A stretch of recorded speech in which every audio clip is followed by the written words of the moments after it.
Hey everyone, welcome to Talk Daily. My name is Eddie, and today we're going to be talking about the 2022 Cadillac CT5-V Blackwing. And this article, courtesy of Motor Trend, and it's written by Mr. Michael Floyd and the writer Renz Diamandal. And this is an article from January 17 of 2022.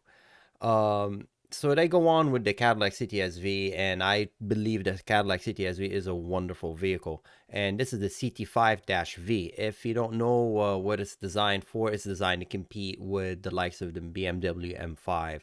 And what's the BMW M5? This Cadillac is? They stand for luxury. They stand for four doors, and it's a vehicle that is handles quite well, has a lot of horsepower, kind of a muscle car, but yet still retain luxury and it retains comfort and a lot of creature comfort. So that's the general realm that this vehicle fits in. So reading from the story, they talking about the Cadillac CTS-V was released in the year 2000, and it had a lot of different variation. This current model, so we're gonna jump ahead. They're describing a little bit about it, the 20 years this car been in production and how it's been evolving. This current vehicle, the CT5-V, has a power plant number of has the power plant in it has the numbers of 668 horsepower and 659 foot-pound of torque from a 6.2 liter supercharged direct injection V8. I mean, General Motor again. They make wonderful engines. We all know about the small block they make, and this is no exception. This is a very powerful engine, and it's the classic American muscle car engine. I mean, these numbers are not assisted by anything else. This is literally a V8 that's just giving you all that power. Um, it's just stupendous. And what the best part I think about this vehicle that I really love is the fact that it comes with either you have if you want a 6-speed transmission or do you want a 10-speed automatic. That is fantastic. Those are not the option you get anymore in the from the Germans. For example, in the M5, the M5 I believe it comes all-wheel drive and you have basically an automatic. Not saying that the automatic is not good or this 10-speed automatic is not good. I was just talking about the options that you get. Okay. So they're talking about the performance of this vehicle. They're kind of getting a little bit stuck on the 0 to 60, saying that they weren't able to launch it. They had issues with the launch. All these vehicles come with a complex launch control procedure. You have to go to menu, sub-menu, select these options because, again, launch control, I will stand by my word. Launch control is stupid. There is no other way of saying it.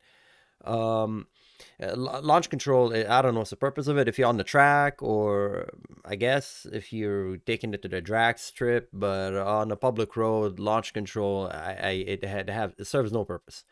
It serves no purpose. I mean, honestly, I don't know what. We know what cars could like beat you without launch control, right? You can be in a Tesla, an electric car, and you can just take off instantly. So if that's your forte, just get those cars. And again, it's just my opinion. If you like launch control and you think it's a good idea, just let us know in the comment below. I think it's just part of luxury. Luxury have excess, and this is part of the excess. You have that option. If they don't have it, I would think Motor Trend and all the other potential customers will complain they don't have that option of launch control. So it's one of those things that has to be built in the vehicle, but apparently they didn't do such a good job because they're complaining a little about it, having a hard time launching it. Regardless, they got 0 to 60 in 3.6 seconds and the quarter mile at 11.5 seconds at 127.5 mile per hour. Those are amazing times. And don't forget, the car also comes with an option, a ceramic option of $9,000. That's a carbon ceramic front and rear brake package. Wow, on a Cadillac. That's amazing. They keep talking about struggling launching it. I'm not gonna read to that. I don't. That's not irrelevant to me. The brakes were also. They're talking about the brakes are being like too bitey. It's very difficult. I don't know if you ever driven a vehicle that has ceramic. I've driven a car with the carbon ceramic, and they are like usually on or off. But anyways, they're kind of saying a little bit the brakes were not as smooth as they want to be. Remember, these guys are very experienced of different all kind of vehicles, so they're comparing this again to the M5. The weight of this vehicle is 4,670 pounds. It's 4,067 pound curb weight, which is not light, but it's for a modern vehicle, it's not bad. I mean, remember, a lot of cars now are exceeding that number. A lot of cars are in the 5,000 pounds. Usually electric cars are in the 5,000 pounds. So Again, this is your blue-blooded. I don't know if you want to say blue, red, white, and blue. You know, this to me American. This is as American apple pie. This is it's beautiful. I love it. I love everything about this car. So they're talking about trouble, talking about the skid pad, the CTV. Again, they're comparing it to. This thing comes with a Michelin Pilot Sport S4 tires, by the way. But again, they're comparing with the BMW M5. I don't know. I mean, I don't see it. If you're gonna buy an M5 or you're gonna buy the CTSV, it's two different customers. I don't think someone's gonna be in between the lines here, thinking that, oh, I want to get the M5. I believe people like Cadillac, they're gonna go to this. People like a muscle car, people have a big engine, and powerful car, and just that sound of it. They're gonna go. They're gonna be drawn to this. I don't know why they're comparing this to the M5. People want to buy the M5. People who like the BMW lineup, they like what the M5 gives them, the all-wheel drive maybe, and the gizmos that comes with it. Not this car doesn't have enough gizmos. It has a lot. So they're talking about the M5. The Cadillac did a 1.4 average, where the BMW did 1.05 G. Again, to me, that sounds so. They are so similar. CTV, they're saying that posted a 23.4 second at their lap at 0.89 G. The M5 did a 23.2 second at 0.92 G. Okay, what's 0.03 G difference? I mean, if you're Le Mans and these cars are stock and you're racing them, yeah, of course, the M5 will be a little bit better and that will give you the win. But I mean, we're not racing. These are not weapons of war, okay? This is not like a uh, this is a way more accurate weapon than this weapon. These are not weapons. These are cars. They have, you buy them because you like them, you enjoy them. If you care about the numbers and you're a number person, then yeah, sure. If you're all about 0 to 60 and I'm faster than you in 0.02 second, then yeah, by all means, get that car. But to me, that's silly. That's a big investment. It should be a little bit more than just numbers, you know. Anyways, so they keep going talking about the Cadillac is right there with the BMW as mentioned. Look at the interior. It's just pretty. I just think this is beautiful. It's a pretty car. It looks nice. The display looks pretty. The steering wheel, it just looks fresh. It looks young. It look hip. And you have the little on the steering wheel. They have the little red marker. Yeah, it's kind of silly. I mean, why would you look at a steering wheel? I mean, if you don't know the orientation of the steering wheel when you're doing maneuvers, it's just, I think your eyes should be straight on the road.